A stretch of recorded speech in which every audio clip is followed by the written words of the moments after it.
Hi friends, ఎలా ఉన్నారు? Welcome back to my channel. అసలు జ్యోతిర్లింగాలంటే ఏమిటి? అవి ఎన్ని? ఎక్కడ ఉన్నాయి? జ్యోతిర్లింగాలు ఆవిర్భవించడానికి గల కారణాలు ఏమిటి అనే విషయాలను ఈ వీడియోలో తెలుసుకుందాం. జ్యోతిర్లింగాలు కొన్ని ప్రదేశాల్లో మాత్రమే ఉన్నాయి. అసలు జ్యోతిర్లింగం అంటే ఏమిటి?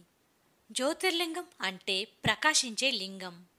అంటే సర్వశక్తిమంతుడైన పరమాత్మ స్వయంగా జ్యోతి రూపంలో ఇక్కడ ఎప్పుడూ ప్రకాశిస్తూ ఉంటారు కనుక వాటిని జ్యోతిర్లింగాలు అంటారు. హిందూగా పుట్టినవారు తమ జీవితంలో ఖచ్చితంగా సందర్శించాలి అనుకునేవి శక్తిపీఠాలు, జ్యోతిర్లింగాలు. వీటికి అంతటి ప్రాముఖ్యత ఎందుకు అంటే ఇవి సర్వశక్తిమంతుడైన భగవంతుని సన్నిధిగా భావిస్తారు కాబట్టి. పురాణాల ప్రకారం మన దేశంలో 64 జ్యోతిర్లింగాలు ఉన్నప్పటికీ ప్రసిద్ధమైనవిగా మాత్రం 12 జ్యోతిర్లింగాలనే చెప్తారు. ఇవి 12 శివుడు స్వయంభుగా శివలింగాల్లో కొలువై ఉన్న శక్తివంతమైన శివలింగాలుగా పూజించబడుతున్నాయి. ఇక జ్యోతిర్లింగాలు ఏమిటి? అవి ఎక్కడ ఉన్నవి? ఇవి ఏర్పడడానికి గల కారణాలు ఏమిటి అనేవి ఇప్పుడు చూద్దాం. బ్రహ్మ, విష్ణు, మహేశ్వరులను త్రిమూర్తులు అంటారు. వీరే సృష్టి, స్థితి, లయకారకులు. ఒకసారి బ్రహ్మ విష్ణు వద్దకు వస్తాడు. అప్పుడు స్థితికారకుడైన విష్ణువు శేషతల్పంపై పవలించి సృష్టిని గమనిస్తూ ఉంటాడు. బ్రహ్మ, నేనే సృష్టికారకుడును, వీరంతా నాకన్నా తక్కువ, నేను లేనిదే సృష్టే లేదు అనుకుని విష్ణువుతో ఈ సృష్టి అంతా నా వలన జరుగుతుంది, కాబట్టి సృష్టికర్తనైన నాకు నువ్వు నమస్కరించు అంటాడు. అప్పుడు విష్ణువు, నువ్వు నా నాభికమలం నుండి పుట్టినవాడివి, నాకు కొడుకుతో సమానుడివి, నేనెలా నీకు నమస్కరిస్తాను అంటాడు. దాంతో బ్రహ్మ, నీ పుట్టుక ఏమిటో నీకు తెలియదు, నేనెలా నీ నుండి పుట్టాను? అలా అని చెప్పి నువ్వు నాపై ఆధిపత్యం చెలాయించాలనుకుంటున్నావు. ఈ సృష్టి అంతా నా వల్లనే జరుగుతుంది, కాబట్టి సృష్టికర్తనైన నేను గొప్పవాడిని అంటాడు. విష్ణువు ఎంత చెప్పినా వినకుండా ఈ విశ్వమంతా నేను సృష్టించినదే అంటూ వాదనకు దిగుతాడు. అలా ఇద్దరి వాదన గొడవగా మారుతుంది. అప్పుడు ఒక్కసారిగా అక్కడ ఒక జ్వాలారూపంలో ఉన్న కాంతి స్తంభం ఒకటి ఇద్దరి మధ్యన పుడుతుంది. దాంతో ఇద్దరు ఒక్కసారిగా ఏం జరుగుతుందో అర్థం కాక చూస్తారు. అది ఆది అంతం కనపడకుండా బగబగా మండుతూ ఓంకారనాదాన్ని చేస్తున్న అగ్నిస్తంభం. ఇది ఏమిటి అనుకునేలోపు ఆకాశవాణి వారితో ఇలా చెబుతుంది, ఈ స్తంభం ఆది కాని అంతం కాని ఎవరైతే ముందుగా చూసి వస్తారో వారే మీలో గొప్ప అంటుంది. అప్పుడు ఇక చేసేదేమీ లేక బ్రహ్మ, విష్ణు వారి వాదనలు ఆపేసి బ్రహ్మ హంసరూపం దాల్చి నేను ఆది కనుక్కుంటాను అంటూ పైకి ఎగురుతూ వెళ్తాడు. ఇక విష్ణు ఏమో వరాహరూపం దాల్చి ఆ స్తంభం మొదలు కనుక్కోవడానికి భూమిని తవ్వుకుంటూ వెళ్తాడు. అలా వారిద్దరూ ఎంత దూరం వెళ్ళినా స్తంభం ఆదిగాని అంతంగాని కనబడలేదు. సరిగదా, అది ఇంకా ఇంకా పైకి ఇంకా ఇంకా కిందకి వెళ్లడం జరుగుతుంది. దాంతో ఇక చేసేదేమీ లేక వెనక్కి వస్తూ ఉంటారు. అప్పుడు దారిలో హంసరూపంలో ఉన్న బ్రహ్మకు ఒక మొగలు పువ్వు పైనుండి కిందకు పడుతూ కనిపిస్తుంది. అప్పుడు బ్రహ్మ దానిని ఆపి ఎక్కడ్నుంచి వస్తున్నావు అని అడుగుతాడు. అది నేను ఈ స్తంభం పైనుండి కిందకు పడుతూ వస్తున్నాను అంటుంది. దాంతో బ్రహ్మ, నువ్వు స్తంభం ఆదిని చూసావా? అయితే అక్కడ విష్ణువుకు నేను కూడా చూశానని చెప్పు అంటాడు. సరే అంటుంది మొగలి పువ్వు. అలా ఇద్దరూ కిందకు వస్తూ ఉండగా వారికి కామధేనువు కనిపిస్తుంది. దానిని కూడా బ్రహ్మ, నువ్వు ఎక్కడి నుంచి వస్తున్నావు అని అడుగుతాడు. కామధేనువు, ఆ జ్వాలాస్తంభానికి అభిషేకం చేసి వస్తున్నాను అంటుంది. అప్పుడు బ్రహ్మ కామధేనువుతో, నేను కూడా ఆ జ్వాలాస్తంభం ఆదిని చూశాను అని నువ్వు విష్ణువుతో చెప్పు అంటాడు. అలా ఇద్దరి సాక్షులను వెంటబెట్టుకుని ఎక్కడ బయలుదేరాడో అక్కడికి వస్తాడు బ్రహ్మ. ఇక ఇక్కడ విష్ణువుకు ఎంతకు అంతం కనిపించకపోయేసరికి, దేవాతిదేవ, ఆది అంతాలు లేని ఈ జ్వాలాస్తంభాన్ని ఉపసంహరించుకో, మా తప్పును క్షమించు, మాకు సాక్షాత్కరించు అంటూ పరమాత్మను వేడుకుంటాడు. అలా విష్ణు మాటలకు శాంతించిన శివుడు తన జ్వాలాస్తంభాన్ని ఉపసంహరించుకుని నిజరూపంలో దర్శనమిచ్చి, అబద్ధం చెప్పిన బ్రహ్మకు ఆలయాలు ఉండవని, నిజం చెప్పిన విష్ణువుకు అత్యంత వైభోగమైన ఆలయాలు భూలోకంలో ఉంటాయని వరాన్ని ప్రసాదిస్తాడు. ఈ అగ్నిస్తంభమే మొట్టమొదటి లింగరూపం. ఈ లింగోద్భవ కాలాన్నే మనం మహాశివరాత్రిగా జరుపుకుంటున్నాం. అయితే ఈ జ్వాలాస్తంభం యొక్క అగ్ని శకలాలు ఈ భూమిపైన 64 చోట్ల పడ్డాయట. అవి శివలింగాలుగా ఏర్పడి శివుడి ఆలయాలుగా కొనియాడబడుతున్నాయి. ఈ 64 శివలింగాలను జ్యోతిర్లింగాలు అంటారు. పురాణాల ప్రకారం 64 జ్యోతిర్లింగాలు ఉన్నప్పటికీ వీటిలో 12 శకలాలు పడిన ప్రదేశాలు మాత్రం 12 జ్యోతిర్లింగాలుగా అత్యంత శక్తివంతమైనవిగా ప్రసిద్ధి చెందాయి. ఇక ఈ 12 జ్యోతిర్లింగాలు ఏమిటి, ఇవి ఎక్కడ ఉన్నాయి, వీటి విశేషాలు ఏమిటి అనేవి ఇప్పుడు చూద్దాం. మొదటిది సోమనాథ్ జ్యోతిర్లింగం, నాగేశ్వర్ జ్యోతిర్లింగం, శ్రీశైలం మల్లికార్జున జ్యోతిర్లింగం, భీమశంకర్ జ్యోతిర్లింగం, త్రయంబకేశ్వర్ జ్యోతిర్లింగం, మహాకాళేశ్వర్ జ్యోతిర్లింగం, వైద్యనాథ్ జ్యోతిర్లింగం, ఓంకారేశ్వర జ్యోతిర్లింగం, కాశీ విశ్వనాథ్ జ్యోతిర్లింగం, కేదార్నాథ్ జ్యోతిర్లింగం, రామేశ్వర్ జ్యోతిర్లింగం, గ్రీష్ణేశ్వర్ జ్యోతిర్లింగం. ఇవి 12 జ్యోతిర్లింగాలు. ఇప్పుడు ఒక్కొక్కటిగా వీటి గురించి తెలుసుకుందాం. మొట్టమొదటిది సోమనాథ్ జ్యోతిర్లింగం. ఇది గుజరాత్లో ఉంది. ఇది భారతదేశంలోని అత్యంత ప్రసిద్ధి చెందిన పురాతనమైన జ్యోతిర్లింగాల్లో ఒకటి. ఇదే మొట్టమొదటిది మరియు అత్యంత పూజనీయమైన పుణ్యక్షేత్రాల్లో ఒకటిగా పరిగణించబడుతుంది. ఇది త్రివేణి సంగమానికి దగ్గరలో ఉంది. ఇక ఈ ఆలయ చరిత్ర ఏమిటి అంటే, బ్రహ్మ మానసపుత్రుడైన దక్ష ప్రజాపతికి 27 కుమార్తెలు. వారందర్నీ చంద్రుడికిచ్చి వివాహం చేసి అందర్నీ ఒకేలా చూసుకోవాలని చెప్తాడు. కానీ చంద్రుడికి మాత్రం అందులో రోహిణి అంటేనే ఇష్టం. అందుచేత ఆమెతో ఎక్కువ సమయం గడుపుతూ మిగిలిన వారిని నిర్లక్ష్యం చేస్తాడు. దాంతో వారు తండ్రికి చెప్తారు. అప్పుడు దక్షుడు చంద్రుని పిలిచి మందలించి పంపిస్తాడు. కొన్ని రోజుల తరువాత మళ్ళీ మామూలే, చంద్రుడు రోహిణితోనే ఉంటూ మిగిలిన వారిని నిర్లక్ష్యం చేస్తాడు. దాంతో దక్ష ప్రజాపతికి కోపం వచ్చి, నువ్వు ఒక్కరితోనే ఉంటున్నావు కాబట్టి ఒక్కరోజు ప్రకాశిస్తావు, మిగిలిన రోజుల్లో నీ కాంతి తగ్గిపోతుంది అంటూ శపిస్తాడు. దాంతో చంద్రుని కాంతి తగ్గిపోయి భూలోకమంతా చీకటిగా మారిపోతుంది. అప్పుడు చంద్రుడు కోల్పోయిన తన ప్రకాశాన్ని తిరిగి ప్రసాదించమని శివుణ్ణి ప్రార్థిస్తాడు. సర్వశక్తిమంతుడైన శివుడు అతని కోరిక మన్నించి ప్రత్యక్షమై చంద్రుడితో, కృష్ణపక్షంలో నీ వెలుగు తగ్గుతుంది, మళ్ళీ శుక్లపక్షంలో పెరుగుతుంది అనే వరాన్ని ఇస్తాడు. అవే పౌర్ణమి, అమావాస్యలు. చంద్రుడికి వరమిచ్చిన కారణంగా ఇక్కడ ఉన్న శివలింగాన్ని చంద్రుడికి మరో పేరు అయిన సోమనాథుడు అనే పేరుతో సోమనాథ జ్యోతిర్లింగం అని పిలుస్తారు. ఇక్కడ ఉన్న శివలింగం ఏ ఆధారము లేకుండా గాల్లో తేలుతూ ఉంటుంది. ఈ ఆలయాన్ని మ్యాగ్నెటిక్ టెక్నాలజీతో కట్టారు. ఈ ఆలయ వాస్తుశిల్పం చాళుక్యుల శైలిని పోలి ఉంటుంది. దీనిని దాదాపు 16 సార్లు ధ్వంసం చేశారు, మళ్ళీ పునర్నిర్మించారు. ఈ జ్యోతిర్లింగం 12 జ్యోతిర్లింగాల జాబితాలో అగ్రస్థానంలో ఉంది. ఇక్కడ ఉన్న జ్యోతిర్లింగానికి ఒక ప్రత్యేకత ఉంది. ఇది బంగారాన్ని ఉత్పత్తి చేయగలిగే శక్తి కలిగి ఉందని, దీనికి గురుత్వాకర్షణ శక్తి ఉంది కాబట్టి ఎలాంటి ఆధారము లేకుండా గాలిలో తేలుతూ ఉంది అని అంటారు. ఇది ఎలా అనేది ఇప్పటికీ మిస్టరీగానే ఉంది, ఎవరూ కనుక్కోలేదు. ఈ ఆలయాన్ని ప్రతిరోజు ఉదయం 6 గంటల నుండి రాత్రి 9 గంటల వరకు తెరిచే ఉంచుతారు. ఇది సోమనాథ్కు 5 కిలోమీటర్ల దూరంలో ఉంటుంది. ఇక రెండవది నాగేశ్వర్ జ్యోతిర్లింగం. ఇది గుజరాత్లోని సౌరాష్ట్ర తీరంలో గోమతి ద్వారకా మరియు బైట్ ద్వారకా మధ్య ఉన్నది. ఇది ద్వారకాకు 14 కిలోమీటర్ల దూరంలో ఉంటుంది. ఇక ఈ ఆలయ చరిత్ర విషయానికి వస్తే, పూర్వం ఇక్కడి వనంలో దారుకుడు అనే రాక్షసుడు ఉండేవాడు. వాడి భార్య దారుకి. వారికి చాలా మంది సంతానం. దీనికి తోడు వారికి గణాలు కూడా ఎక్కువ. వీరు ఆ వనంలోని వారిని మాత్రమే కాక అటుగా వెళ్తున్న వారిని అందర్నీ హింసించసాగారు. అక్కడి వారు ఔరుడు అనే మహాముని దగ్గరకు వెళ్తారు. వెళ్ళి, ఓ మునీశ్వర, మమ్మల్ని ఆ రాక్షసుడి బారి నుండి కాపాడు అని వేడుకుంటారు. దాంతో ఔరుడు ఆ రాక్షసులు ఎవరైనా భూమి మీద ఉంటే వారు ఇక ప్రాణాలతో ఉండరు అని శపిస్తాడు. అప్పుడు దారుడు దానికి భయపడి భూమిని వదిలి సముద్రం లోపల ఒక నగరాన్ని నిర్మించుకుని సముద్రపు ప్రయాణికుల్ని హింసించటం మొదలుపెట్టాడు.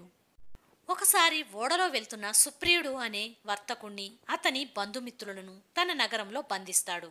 సుప్రియుడు మహాశివభక్తుడు. అతడు మట్టితోనే ఒక లింగాన్ని చేసుకుని అక్కడే పూజిస్తూ ఉండేవాడు. దాంతో సుప్రియుడు కాపలాదారులు ఈ విషయాన్ని దారుకుడికి చెప్తారు. అప్పుడు దారుకుడు సుప్రియుణ్ణి కత్తితో నరకబోతూ ఉండగా ఆ మట్టిలింగం నుంచి శివుడు ఆవిర్భవించి దారుకుణ్ణి సంహరిస్తాడు. ఇక్కడి శివుడిని పూజించటం వలన ఎటువంటి సర్పదోషాలైనా పోతాయని, అన్ని రకాల విషాల నుండి రక్షిస్తాడు ఇక్కడి శివుడు అని నమ్ముతారు భక్తులు.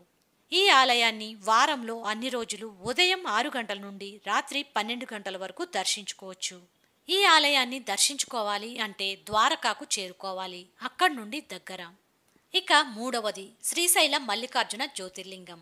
ఇది మన ఆంధ్రప్రదేశ్లోనే ఉంది. దక్షిణ కైలాసంగా ప్రసిద్ధి చెందిన మల్లికార్జున జ్యోతిర్లింగం ఆంధ్రప్రదేశ్లోని కర్నూలు జిల్లా నల్లమల్ల అడవుల్లో కృష్ణానది ఒడ్డున శ్రీశైల పర్వతం మీద ఉంది. ఇక్కడ పార్వతీ అమ్మవారు భ్రమరాంబికగా వెలసారు. సతీదేవి యొక్క 52 శక్తిపీఠాలలో ఇది ఒకటిగా ప్రసిద్ధి చెందింది. ఇక్కడ కృష్ణానదిని పాతాళగంగగా పిలుస్తారు.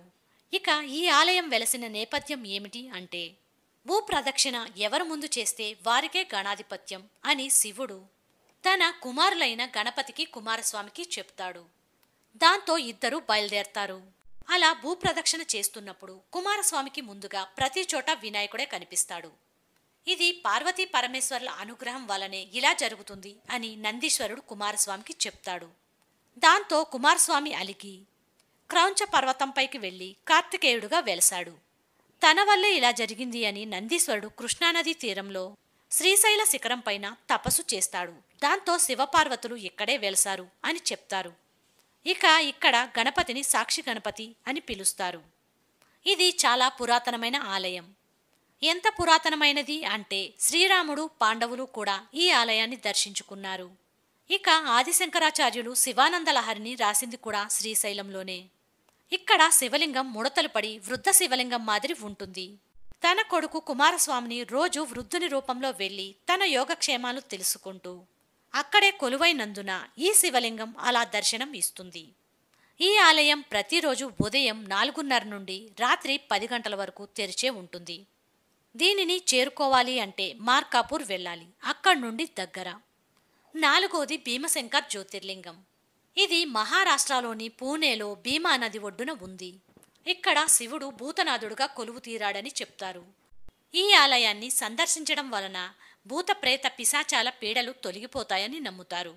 భీమాసురుడు అనే రాక్షసుణ్ణి శివుడు సంహరించడం వలన ఈ ఆలయానికి ఆ పేరు వచ్చింది. ఇక ఈ ఆలయ చరిత్ర విషయానికి వస్తే, కుంభకర్ణుడు కర్కటి అనే రాక్షసికి జన్మించిన వాడే భీమాసురుడు. ఈ భీమాసురుడు బ్రహ్మ కోసం తపస్సు చేసి వరాలను పొందుతాడు. దాంతో ఋషులను ప్రజలను అందర్నీ హింసిస్తాడు. ఆ సమయంలో ఆ ప్రాంతాన్ని సుదక్షుడు అనే రాజు పరిపాలించేవాడు. అతడు పరమ శివభక్తుడు. అతన్ని కూడా ఓడించి భీమాసురుడు కారాగారంలో బంధిస్తాడు. ఒకరోజు సుదక్షుడు పార్థవలింగాన్ని చేసుకుని పూజ చేసుకుంటూ ఉండగా వచ్చి ఆ లింగాన్ని కత్తితో ఖండించబోతాడు. అప్పుడు ఆ శివలింగం నుండి శివుడు ప్రత్యక్షమై భీమాసురుని అంతమొందిస్తాడు. అప్పుడు సుదక్షుడు పూజిస్తున్న శివలింగమే ఈ లింగం అని, ఇక్కడ లింగానికి కత్తుగాటు ఉంటుందని చెప్తారు. భీమాసురుడి మరణం తరువాత అతని తల్లి కర్కటి కోరిక మేరకు భీమాసురుడికి మోక్షాన్ని ప్రసాదించి భీమాసురుడిగా వెలసాడు అంటారు. ఈ లింగాన్ని పిశాచాలు కూడా పూజిస్తాయట. ఇక ఈ ఆలయం అన్ని రోజులు ఉదయం 4:30 నుండి రాత్రి 9:30 వరకు తెరిచే ఉంటుంది. ఇక్కడకు వెళ్ళాలి అంటే కర్జాత్ స్టేషన్కు వెళ్ళాలి. అక్కడ నుండి దగ్గర. ఇక ఐదవది త్రయంబకేశ్వర్ జ్యోతిర్లింగం. ఇది మహారాష్ట్రలో నాసిక్లో ఉంది. ఈ జ్యోతిర్లింగం బ్రహ్మగిరి పర్వతానికి సమీపంలో ఉంది. ఇది గోదావరి నది జన్మస్థలం. ఇక ఈ ఆలయ చరిత్ర విషయానికి వస్తే, శివపురాణం ప్రకారం పూర్వం ఈ ప్రాంతంలో ఋషులు మునులు నివసించేవారు. ఇక్కడే గౌతమ మహర్షి తన భార్య అహల్యతో కలిసి జీవించారు. అప్పుడు ఆ ప్రాంతంలో కరువు వచ్చిందట. ఆ సమయంలో గౌతమ మహర్షి తన తపోశక్తితో ఒక సరస్సును సృష్టించి అక్కడ ఉండే ప్రాంతంలోనే పంటలు పండించారట. అలా అందరూ ఆ నీటిని ఉపయోగించుకుంటూ ఆ పంటను తింటూ ఉండేవారట. దాంతో మిగిలిన ఋషిపత్నులు కూడా తమకు కూడా అలాంటి సరస్సు సృష్టించమని తమ భర్తలను కోరగా, వారంతా గణేశుడి వద్దకు వెళ్లి గౌతముణ్ణి అక్కడి నుంచి వెళ్ళగొట్టమని కోరగా, గణేశుడు వచ్చి గోరూపంలో పంట చేలో మేస్తాడు. అప్పుడు గౌతముడు తన పంట చేలో మేస్తున్న గోవుని గడ్డి పరకతో అదిలించగా అది మరణిస్తుంది. అప్పుడు అక్కడున్న ఋషులంతా కూడా గోహత్య మహాపాపం, దీనికి ప్రాయశ్చిత్తం చేసుకునిరా అంటూ అక్కడి నుంచి గౌతమ మహర్షిని వెళ్ళగొడతారు. అప్పుడు గౌతముడు గోహత్య పాపం పోగొట్టుకోవడానికి తపస్సు చేయగా శివుడు ప్రత్యక్షమై గంగను ఆ ప్రాంతంలో ప్రవహింపచేస్తాడు. అందుకే దీనిని గౌతమ గంగ అని కూడా పిలుస్తారు. గౌతముడు మరియు గంగ కూడా శివుడిని ఇక్కడే ఉండమని కోరగా త్రయంబకేశ్వరుని రూపంలో ఉద్భవించాడు అని చెప్తారు. ఇక్కడ శివుడు బ్రహ్మ విష్ణు మహేశ్వర రూపంలో పానపట్టంలో కొలువు తీరాడు. ఈ లింగం చాలా ప్రత్యేకంగా ఉంటుంది. ఈ పానపట్టం లోపల 3 లింగాకారాలు ఉంటాయి. వాటినే బ్రహ్మ విష్ణు మహేశ్వరులుగా చెప్తారు. ఇది త్రిమూర్తి లింగం. ఈ లింగంలో నిత్యం గోదావరి నీరు ఊరుతూ ఉంటుందట. ఈ ఆలయాన్ని 16వ శతాబ్దంలో నిర్మించినట్లు చరిత్ర చెబుతుంది. ఇక్కడ 12 సంవత్సరాలకు ఒకసారి కుంభమేళా నిర్వహిస్తారు. కుంభమేళా సమయంలో ఇక్కడి కోనేటిలో ముక్కోటి దేవతలు కొలువై ఉంటారని నమ్ముతారు. ఇక్కడి కుంభమేళా చాలా ఫేమస్. ఎక్కడెక్కడి నుండో నాగసాధువులు ఇక్కడికి వస్తారు. చివరికి హిమాలయాల్లో తపస్సు చేసుకునేవారు కూడా ఇక్కడికి వస్తారట. ఈ ఆలయాన్ని వారంలో అన్ని రోజులు ఉదయం 5:30 నుంచి రాత్రి 9:30 వరకు దర్శించుకోవచ్చు. త్రయంబకేశ్వర్ జ్యోతిర్లింగాన్ని దర్శించుకోవాలి అంటే ఇగతపురి రైల్వే స్టేషన్కి వెళ్ళాలి. అక్కడి నుండి దగ్గర. ఇక 6వది మహాకాళేశ్వర్ జ్యోతిర్లింగం. ఇది మధ్యప్రదేశ్లో ఉజ్జయినిలో ఉంది. ఉజ్జయినిని పూర్వం అవంతి అని పిలిచేవారు. హిందువులకు మోక్షాన్ని ప్రసాదించే సప్తమోక్షాలలో ఉజ్జయిని ఒకటి. మహాకాళి శక్తిపీఠం ఉన్న ప్రదేశం కూడా ఇది. ఇది క్షిప్రానది తీరంలో ఉంది. ఇది మంత్రశక్తితో ఉద్భవించిన ఏకైక స్వయంభు శివలింగం అని చెప్తారు.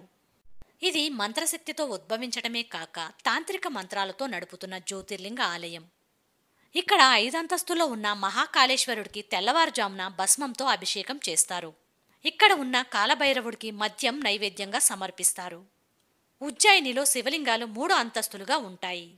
అన్నిటికంటే కింద మహాకాళలింగం ఉంటుంది. మధ్యలో ఓంకారలింగం, ఆ పైన నాగేంద్రలింగం ఉంటుంది. ఈ లింగం ఆవిర్భవించడానికి గల కారణం చూసినట్లయితే పూర్వం చంద్రసేనుడు అనే రాజు ఈ ప్రాంతాన్ని పరిపాలించేవాడు. ఆయన మహాశివభక్తుడు. ఎప్పుడూ శివారాధనలోనే ఉండేవాడు. ఒకసారి శ్రీకరుడు అనే పిల్లవాడు రాజు శివనామస్మరణ చేస్తూ దేవాలయానికి వెళ్లడాన్ని గమనించి తను కూడా అదే విధంగా శివనామస్మరణ చేస్తూ దేవాలయంలోకి ప్రవేశిస్తాడు. దాంతో రాజభట్లు ఆ కుర్రవాడిని దేవాలయం నుండి బయటకు పంపిస్తారు. ఆ పిల్లవాడు అలా క్షిప్రానది ప్రాంతం దగ్గర ఏడుస్తూ కూర్చుంటాడు. దాంతో అక్కడ అదే నది దాటి శత్రురాజులు చంద్రసేనుడు రాజ్యం మీదకు రావడం వారి మాటల ద్వారా విని తెలుసుకున్న శ్రీకరుడు తమ రాజ్యాన్ని రాజుని కాపాడమని శివుడిని ప్రార్థిస్తాడు. అది చూసిన పూజారి ఆ పిల్లవాడి రాజభక్తికి ఆశ్చర్యపోయి తను కూడా రాజ్యం కోసం శివుడిని ప్రార్థిస్తాడు. అలా శ్రీకరుడు భక్తికి మెచ్చి శివుడు ప్రత్యక్షమై మహాకాలుడి రూపంలో శత్రు సైన్యాన్ని నాశనం చేస్తాడు. అప్పుడు శ్రీకరుడు పూజారి శివుడిని అక్కడే ఉండి తమ పూజలు అందుకోవలసిందిగా ప్రార్థిస్తారు. దాంతో అక్కడ లింగంలో మహాకాలునిగా కాంతి రూపంలో కొలువై ఉన్నాడు శివుడు. అందుకే ఇక్కడ శివుడిని దర్శించటం చేత మరణ భయం పోతుంది, సకల వ్యాధుల నుండి విముక్తి కలుగుతుంది. అలానే ఇక్కడ కూడా కుంభమేళా జరుగుతుంది. ఈ ఆలయం ఉదయం 4 గంటల నుంచి రాత్రి 11 గంటల వరకు తెరిచే ఉంటుంది. మహాకాళేశ్వర జ్యోతిర్లింగానికి సమీప విమానాశ్రయం ఇండోర్, ఉజ్జయిని జంక్షన్ నుండి కూడా దగ్గర. మిగిలిన 6 జ్యోతిర్లింగాలు నెక్స్ట్ వీడియోలో చెప్తాను. మీరు 12 జ్యోతిర్లింగాల్లో ఎన్ని చూశారు, 12 చూసారా అనేది కామెంట్ సెక్షన్లో చెప్పండి. Thank you for watching. Please like, share and subscribe.